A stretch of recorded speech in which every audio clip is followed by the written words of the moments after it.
Le soja biologique africain en forte progression face à la demande internationale. En 2015, cette demande a dépassé les 312 millions de tonnes et le nombre d'acteurs en exportation du soja a triplé depuis 2014 selon certains spécialistes.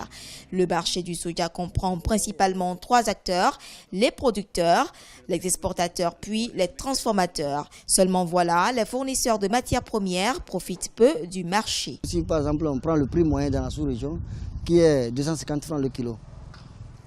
Donc ça veut dire que si vous avez 1 hectare, vous ne pouvez pas avoir plus qu'1,5 tonne. Et donc si vous voyez ce qu'il gagne à l'hectare, ce n'est pas grand-chose. Donc ça veut dire que le producteur ne gagne pas grand-chose. Au plus 750 000 l'année sur les 2 hectares ou les 3 hectares. Maintenant si nous prenons maintenant les grossistes ou bien les exportateurs. Bon, si l'exportateur arrive à rassembler au moins 1000 tonnes, par exemple, de soja par an. Bon, s'il gagne seulement 25 francs sur le kilo de soja, vous voyez qu'il a déjà 25 millions, puisque 1000 tonnes, ça fait quand même 1 million de kilogrammes de soja. Au Togo, Maman Soja est l'une des structures qui s'est lancée dans la transformation artisanale de ce céréale. Dans l'une de ses boutiques, une multitude de dérivés du soja sont proposés. Ils vendent des produits alimentaires aux cosmétiques. Nous avons l'huile de soja sans cholestérol. L'huile de soja sans cholestérol est bon pour le cosmétique ainsi que l'alimentation.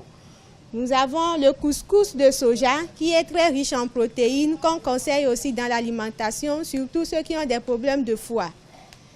Nous avons le macaroni de soja. Maintenant, au niveau des produits cosmétiques toujours faits à base de soja, nous avons le shampoing de soja qui est très riche en protéines, qui nourrit bien les cheveux, bon pour tout type de cheveux, même les cheveux naturels. Tous les produits que vous venez de voir sont faits à la manière artisanale.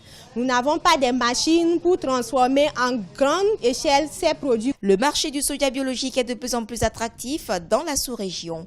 Pour faire davantage profiter ce marché aux producteurs, l'on préconise la mise en place d'une véritable politique foncière et d'usines de transformation de soja dans les États africains.